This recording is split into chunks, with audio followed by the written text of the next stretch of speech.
समाज के अंदर कुछ शरारती तत्व आ गए हैं जिन्होंने ये हिंसा का भी वो रूप लगाया है। शरारती तत्व तो हर उसमें आ सकते हैं, किसी में भी ये नहीं कि किसी उसमें नहीं आ सकते। ये लोग उस टाइम तो आ जाते हैं जब भाई को भाई से भिड़वाने की बात होती है, लेकिन जब इस दलित वर्ग के लोगों के ऊपर, जब बहन बेटियों के ऊपर, जो हमारे युवा जो साथी हैं उनके ऊपर जब उनका शोषण जब किया जाता है तो ये लोग जब कहाँ चले जाते हैं। अगर आप गन की बात करते हो, आप अपनी गन अपने पास रखिए। हमारे को बाबा साहब ने पहन दिया, भगवान वाल्मीकि ने हमें पहन दिया है। हमारा रास्ता बाबा साहब और भगवान वाल्मीकि जी हैंगे, हमारा रास्ता संविधान हैगा।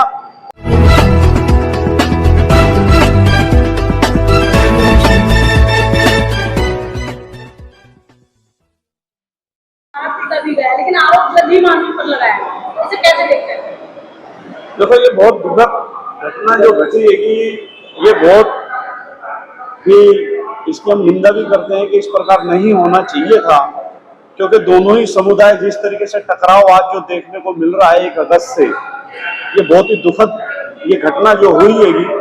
ये भाईचारा जिस प्रकार 100 साल से हमारा जो बना हुआ था, ये भाईचारा हमारा बना रहना चाहिए, लेकिन कुछ ताकतें ऐसी है जो पीछे से ये हमारे को आपस में भिड़वाने का, इन दोनों कम्युनिटी को भिड़वाने का काम कर रही है। तो हमें बड़ी सावधानी से और बड़ी चतुराई से हमें अपना काम लेना चाहिए। हमें एक दूसरे से टकराव नहीं करना चाहिए, क्योंकि सिक्के के, हम हिंदुस्तान के अंदर, इस भारतवर्ष के अंदर हम सिक्के के एक ही पहलू होंगे, तो हमें बिल्कुल भी टकराना नहीं है।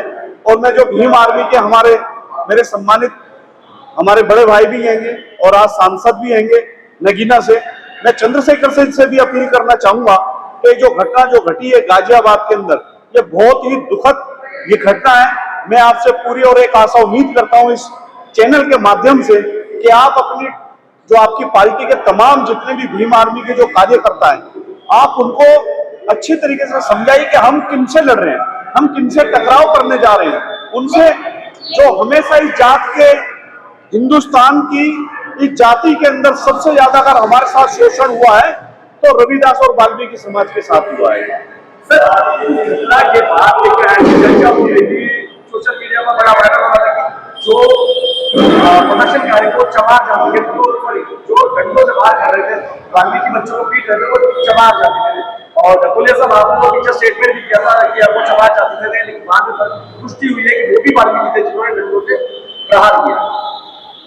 वाल्मीकि समाज जो है, वाल्मीकि समाज जो है, मैंने आपको पहले भी बताया कि भीम आर्मी में वाल्मीकि समाज सबसे ज्यादा आगे चढ़ बढ़ के है। तो वो आपने जो दिखाया है, जो बताया है, उसमें कहीं ना कहीं एक गलतफहमी का शिकार हुआ है आदमी। आज उसके अंदर आपने जो भीम आर्मी ने जो ये जो वो कराया चंद्रशेखर आजाद, हम उसकी भी इज्जत करते हैं, जो हमारे समाज ने आज इस मकाम तक उसे पहुंचाया है, संसद बनाया। ये वो किसी भी उससे नहीं बना, ये सारा ही सब कुछ दोनों ने मिलजुल के, हमने जब बोला जाटव समाज भी हमारा है, वाल्मीकि समाज भी हमारा, इन दोनों ने मिलजुल के ही उन्हें बनाया। तो उन्हें दोनों सब सारे समाज को लेके एक साथ चलना चाहिए, ये एक मैसेज है। जब दोनों समाज आते हैं तो आपस में भीड़ क्यों रहे हैं? यानी कि एक दूसरे पे आरोप लगाते तो हिंसक हो गया और हिंसा का रूप ले लिया। इसमें इस समाज के अंदर कुछ शरारती तत्व आ गए हैं जिन्होंने ये हिंसा का भी वो रूप लगाया है। शरारती तत्व तो हर उसमें आ सकते हैं, किसी में भी ये नहीं कि किसी उसमें नहीं आ सकते। शरारती तत्व हर उसमें आ सकते हैं जिन्होंने इसे इस अंजाम को हिंसा का रूप दे दिया है। साहब, एक सवाल आपसे है कि सवाल ये है कि आपने जिस तरीके से देखा कि जो हमला हुआ, हमले के बाद एक समाज के बेटे को उसके अंदर एक पिंकी चौधरी का बेटा आता है और कहता हम और साथ में गन से आप लोगों के साथ है, आप वही कौम है, हिंदू कौम है जो सबसे ज्यादा हिंदू धर्म के लिए लड़ी है, रक्षा करी है, तो उन संगठनों को कैसे देखते हैं? देखिए, आपने बड़ा अच्छा क्वेश्चन किया है। मैं आपको बता देना चाहता हूँ कि जब हिंदुस्तान की जब बेटी के साथ जब बलात्कार होता है तो ये लोग कहाँ चले जाते हैं। ये लोग उस टाइम तो आ जाते हैं जब भाई को भाई से भिड़वाने की बात होती है, लेकिन जब इस दलित वर्ग के लोगों के ऊपर, जब बहन बेटियों के ऊपर, जो हमारे युवा जो साथी हैं उनके ऊपर जब उनका शोषण जब किया जाता है तो ये लोग जब कहाँ चले जाते हैं। हमें गन की जरूरत नहीं है, उस मालिक का, उस भगवान का और बाबा साहब का हमारे पास बहुत बड़ा कवच है। हमें किसी गन की, किसी हथियार की जरूरत नहीं है। बाबा साहब ने हमारे को कलम दी है, भगवान वाल्मीकि जी ने हमारे को कलम दी है। हम अपना हक हम अपना अधिकार लेना जानते हैं। अगर आप गन की बात करते हो, आप अपनी गन अपने पास रखिए। हमारे को बाबा साहब ने पहन दिया, भगवान वाल्मीकि ने हमें पहन दिया है। हमारा रास्ता बाबा साहब और भगवान वाल्मीकि जी हैंगे, हमारा रास्ता संविधान हैगा। और जिस प्रकार की ये लोग जो बात कर रहे हैं भाई को भाई से भिड़ाने की, हम इन लोगों के बहकावे में, इन लोगों की बातों का मानने वाले का भी रास्ता दिखाया है और वर्गीकरण हुआ है, तो आज रिजर्वेशन तमाम जातियों को मिल रहा है, तो एक वर्ग को परेशानी क्या होगी? वो क्यों इसको संविधान विरोधी बना रहा है? देखो, ये उनकी अपनी सोच है। ये जैसा कि अभी मेरे से पहले वक्ताओं ने बोला है, हम उनसे बैठ करके, वो भी हमारे भाई हैं, ना जाने वो क्यों इतना नाराज, ना जाने वो क्यों इतना आक्रोश के अंदर आ गए हैं इस चीज को लेकर के, जबकि ये देश 1947 राज 2024 लग चुका है। जितना हक और जितना अधिकार इस संविधान से उनको मिला है, वाल्मीकि समाज को या इससे जो और दबे कुचले जो समाज हैं हमारे, विभिन्न जो जातियों के अंदर जो हम बटे रहेंगे, उनको इतना हक और इतना अधिकार नहीं मिला है इस संविधान से, जितना इस संविधान से जो फायदा केवल और केवल एक कम्युनिटी ने लिया है, वो भी हमारे भाई होंगे। मैं उनसे कहना चाहता हूँ, जैसे कि भी वार्ता अभी नई दिल्ली के अंदर हुई थी, उसके अंदर भी हमने बात कही थी कि अगर आप हमारे को अपना भाई मानते हो, अगर आप हमारे को अपना दोस्त, अगर अपना मित्र मानते हो, तो क्यों ना हम हाथ से हाथ मिला करके एक दूसरे को बढ़ाने का, एक दूसरे को आगे खींचने का काम करें, ना कि टांग करके खींचने का काम करें।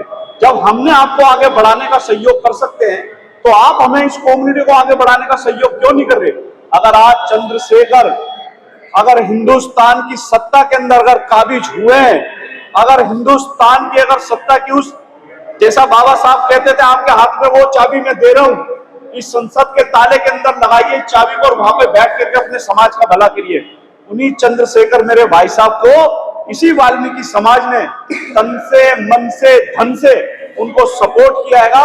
मैं आपके चैनल के माध्यम से बता देना चाहता हूं, और मैं ये भी देखूंगा कि जब सत्ता के अंदर अगर वाल्मीकि समाज का कोई हमारा अनुभवी कोई नेता, कोई साथी आगे आता है, तो ये हमारे भाई हमें कितना सपोर्ट करते हैं, और ये भाई हमारे कितना हमारे को आगे लाने का काम करेंगे। जी मेरा एक सवाल है चलते चलते आपसे, कि जो कुछ पत्रकार हैं कि वाल्मीकि समाज के, यहाँ तक समाज के, तो वो आपस में ऐसे बयान ले रहे हैं आज वाल्मीकि समाज के आपस में जाटव और वाल्मीकि को लड़वाने, तो इसको कैसे देखते हैं? मैंने आपको पहले ही बताया कि वाल्मीकि समाज और जाटव समाज दोनों एक सिक्के के पहलू हैं, और दोनों को शांतिपूर्वक इस समस्या का जो ये है, पहले तो हमें ये जो वर्गीकरण के ऊपर हमें अपने वाल्मीकि समाज की बस्तियों में जाना चाहिए, अपने समाज को पूरे को इन वर्गीकरण के बारे में पूरा विस्तार से बताना चाहिए उनको, जब उन्हें इस चीज के बारे में और उन्हें जागरूक करना कि हमारी सबसे बड़ी ये हमारा एक पहल होनी चाहिए हमारी, कि हम उन्हें समझाएं और उन्हें बताएं।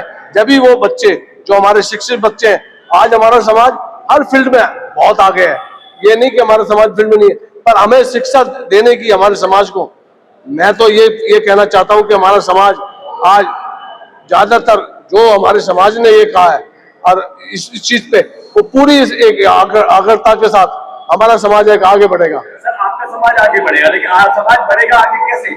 11 सितंबर को चंद्रशेखर ने रामलीला मैदान भरने की कॉल दी है, बड़ा प्रदर्शन करने वाले चंद्रशेखर। दूसरी तरफ अशोक अज्ञानी जी ने वाल्मीकि का कोई वाल्मीकि आंदोलन करने के लिए, कोई प्रदर्शन करने के लिए 10 तारीख का ऐलान कर दिया, तो ये मतलब क्या है? मैं जो कहता हूँ, मैं बिल्कुल भी प्रदर्शन के बंद के विरोध में हूँ। मैं बिल्कुल बंद के, मेरा संगठन बंद के बिल्कुल विरोध में रहता है। मैं किसी का, कोई भी धर्म हो, कोई भी पार्टी हो, नेशनल पार्टी हो या कोई संगठन हो, जो भी बंद करता है वो जो भी प्रदर्शन कर रहा है वो अपने इसके लिए शांतिपूर्वक प्रदर्शन करे, बिना हिंसा के प्रदर्शन करे, अपने मन की बात बिना हिंसा के उससे अपने मन से कहे, जो भी उन्हें समाज को मैसेज देना है वो बिना उससे कहते हैं। चलते चलते यही मेरा सवाल आपसे है, सवाल वापस वही रिपीट है कि 11 तारीख को चंद्रशेखर ने बड़े प्रदर्शन की कॉल दी, उसी बीच एक वाल्मीकि समाज का व्यक्ति आता है अशोक अज्ञानी, और उन्होंने भी 10 तारीख को प्रदर्शन की कॉल दी थी। वाल्मीकि समाज प्रदर्शन करेगा एक तरफ, और चंद्रशेखर की कॉल एक तरफ, वाल्मीकि समाज दोनों आगे पीछे, एक दिन आगे एक दिन पीछे, एक दूसरा विरोध ही कर रहे हैं। उससे कैसे सरकार से पावर के सकते हैं पा पाओगे? देखो, आपने बड़ा अच्छा ये सवाल किया है। अशोक ज्ञानी जी भी मेरे बहुत ही सम्मानित हमारे बड़े भाई हैं, चंद्रशेखर जी भी, और मुझे ना तो 10 तारीख को ना 11 तारीख का मुझे कोई इस तरीके की कोई मालूम नहीं हैगा। और कहीं ना कहीं हमें इस तरीके से जो है बिल्कुल भी 10 तारीख की जो कॉल और 11 की जो कॉल हैगी उसका हमें मालूम नहीं हैगा।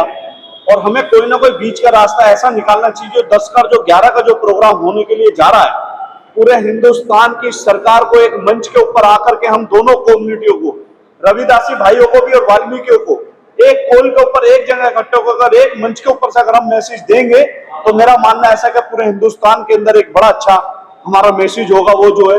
और जो हमारे बीच के अंदर जो खटास, जो खाई खोदने का जो काम कर रहे हैं उनको भी हम कहीं ना कहीं सबक देने का काम करेंगे उस मंच से जो है।